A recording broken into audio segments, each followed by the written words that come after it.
Bismillahirrahmanirrahim. Assalamualaikum warahmatullahi wabarakatuh. Waalaikumsalam warahmatullahi wabarakatuh. Selamat pagi anak-anak. Pak. Gimana kabarnya nih pada hari ini?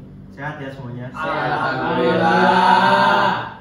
Alhamdulillah, semoga kalian semua dalam keadaan sehat, baik sehat fisik, psikis maupun materi. Karena kesehatan itu penting untuk hidup kita semua. Oke anak-anak, sebelum mulai pembelajaran, alangkah lebih baiknya kita untuk berdoa menurut agama dan kepercayaan masing-masing. Mohon untuk ketua kelas dipimpin untuk berdoa. Siapa ketua kelasnya? Alif, Pak. Alif ya, oke. Silakan Alif dipimpin. Ya, bersiap berdoa. Selesai memberi salam. Assalamualaikum warahmatullahi wabarakatuh. Waalaikumsalam warahmatullahi wabarakatuh. Oke, sebelum mulai pembelajaran, Bapak mau presensi dulu ya. Alif hadir, Hadir. lalu Deval hadir, Hadir. Fadli, Hadir, Pak. lalu Nezar hadir, Hadir, Pak. lalu Wulan hadir. Sakit, Pak. Sakit, Pak. Sakit apa dia? Tahu dia. Demam, Pak. Demam. Dia udah kirim surat. Belum, Pak. Nanti nyusul suratnya. Oh ya. Nanti saya lihat deh suratnya. Semoga Wulan dalam keadaan sehat ya sekarang. Amin. Berarti dari 36 siswa cuma satu yang nggak masuk ya. Ya, Pak. Ngomong-ngomong, kalian semalam udah pada belajar belum? Kalian udah pada punya buku paket kan? Punya, Pak. Nah, Dibuka nggak semalam? dibuka, Pak. Saya enggak, Pak. Waduh Alif, kenapa dia nggak dibuka bukunya? Tiduran, Pak. Waduh, sayang banget. Padahal kan buku itu kan gratis dari Kemendikbud. Alangkah lebih baiknya itu kita manfaatkan, dibaca karena ilmunya itu bermanfaat dalam buku paket. Iya, maaf, Pak. Pada tahu nggak hari ini kita mau belajar apa?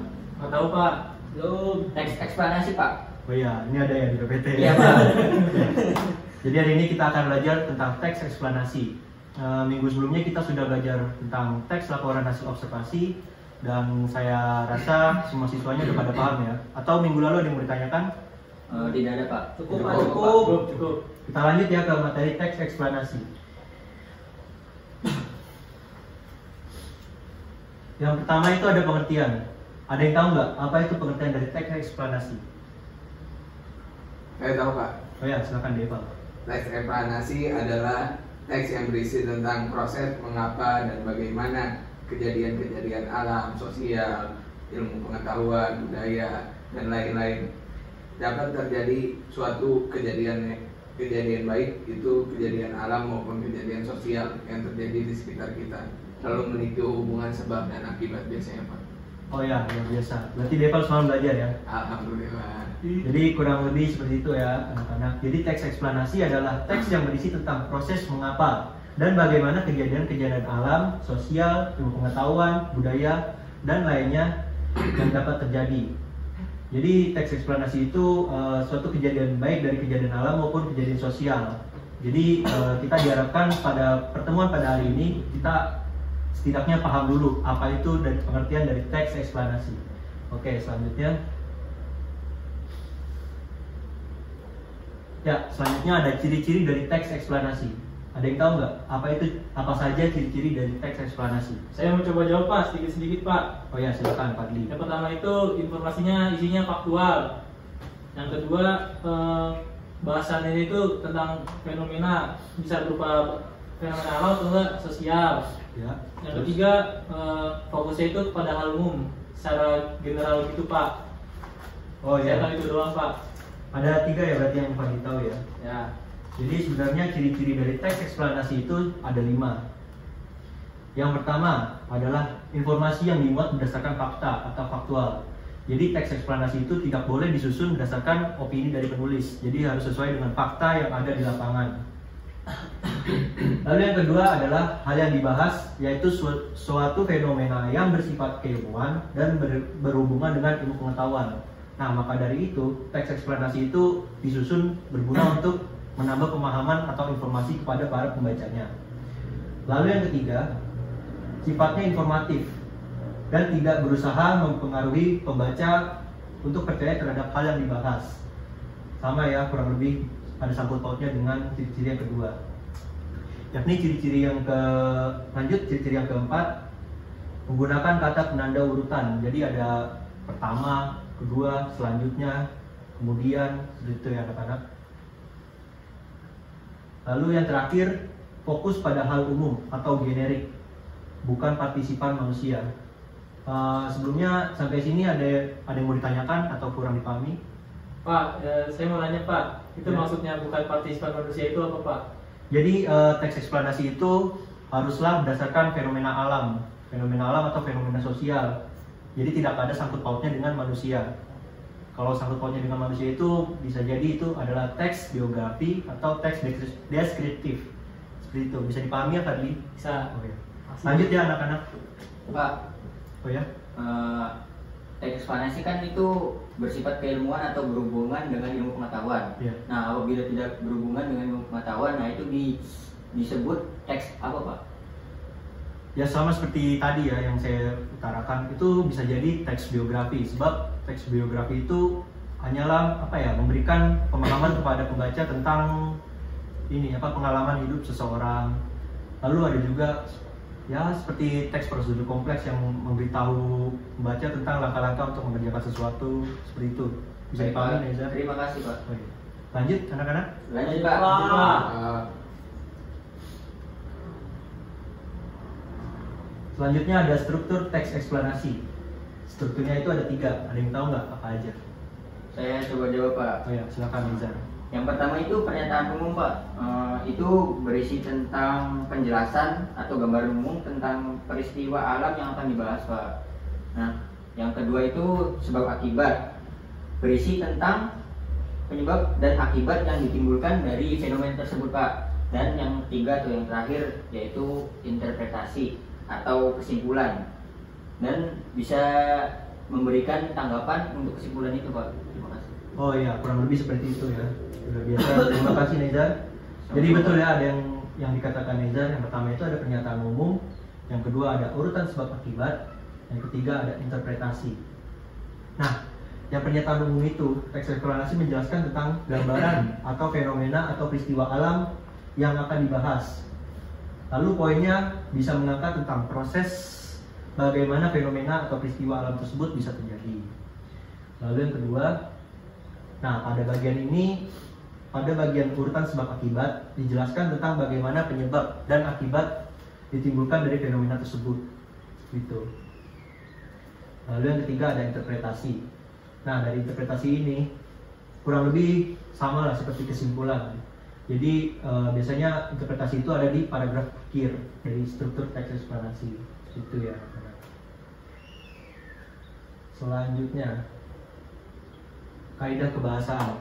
Siapa yang mau jawab di sini? Ada yang tahu nggak apa saja kaidah kebahasaan dari teks eksplanasi? Coba Alifudin dari tadi diam aja. Ya maaf Pak, saya belum baca. Tahu Oh, nih. ya.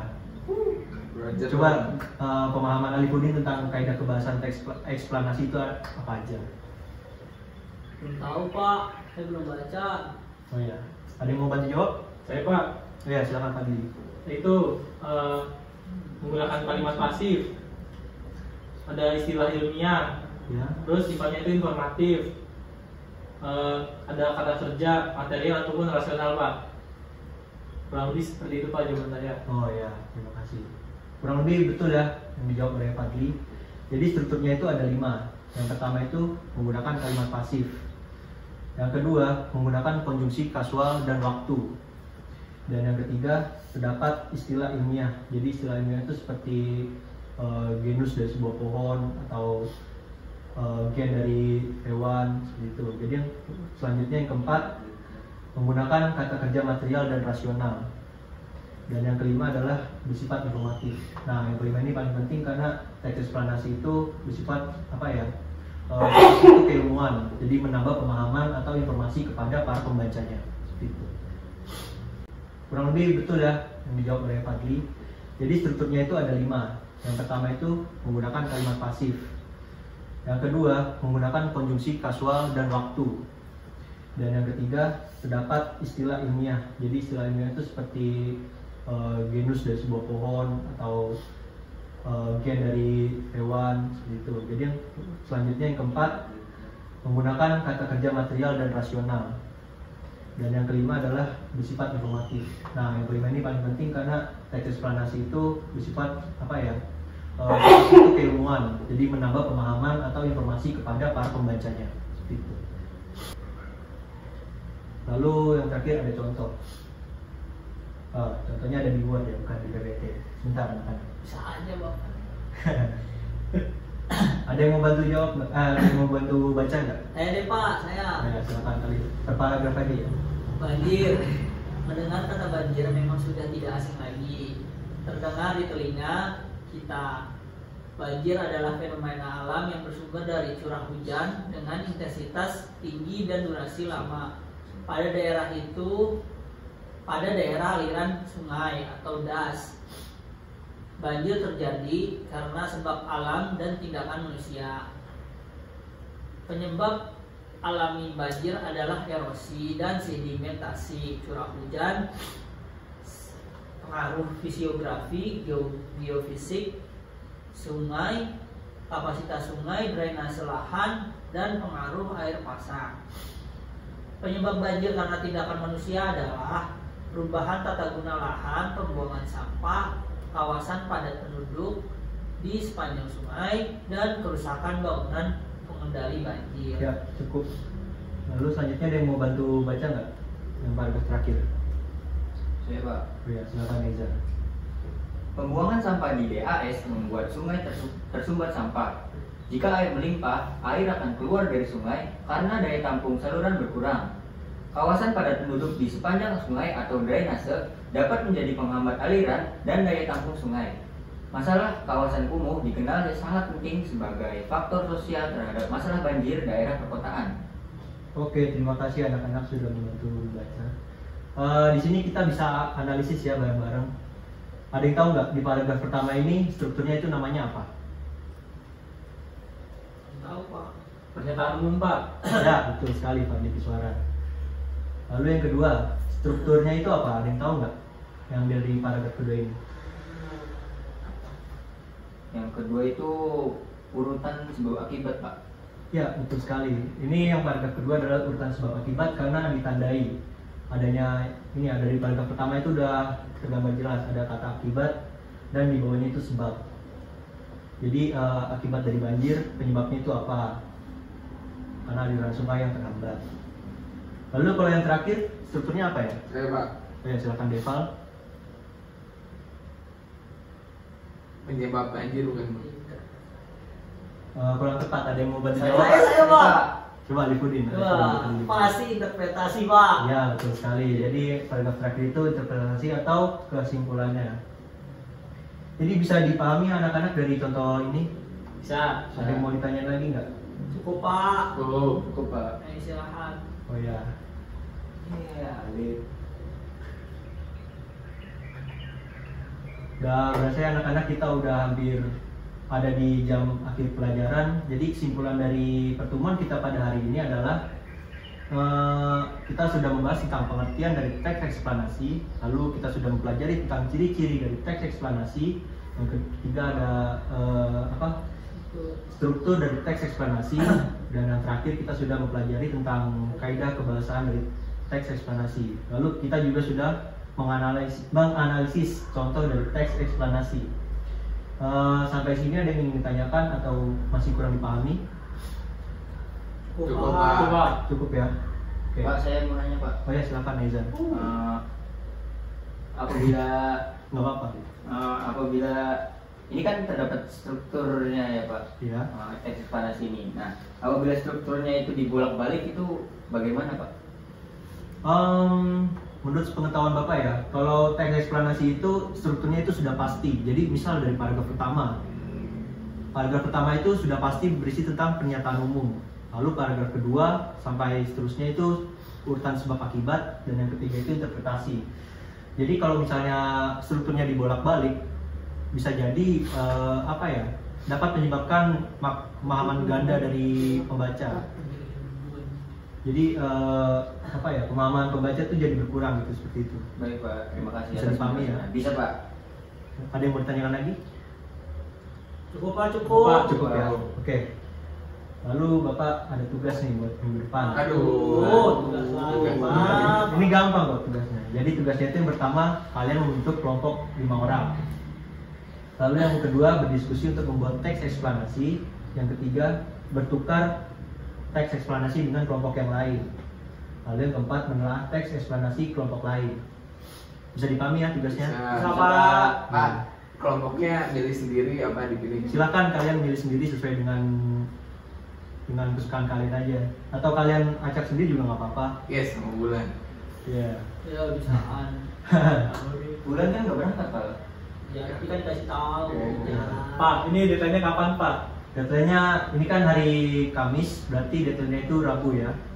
Terus Kamis kita presentasiin bareng-bareng. Kita analisis bareng-bareng ya. Iya, siap. Jawabannya diupload di mana Pak?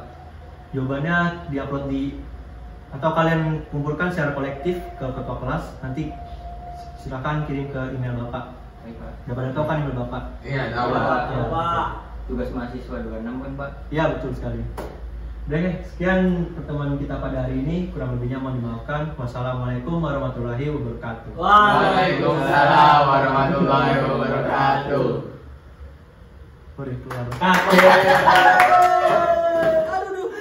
Yes, kamu kaulan.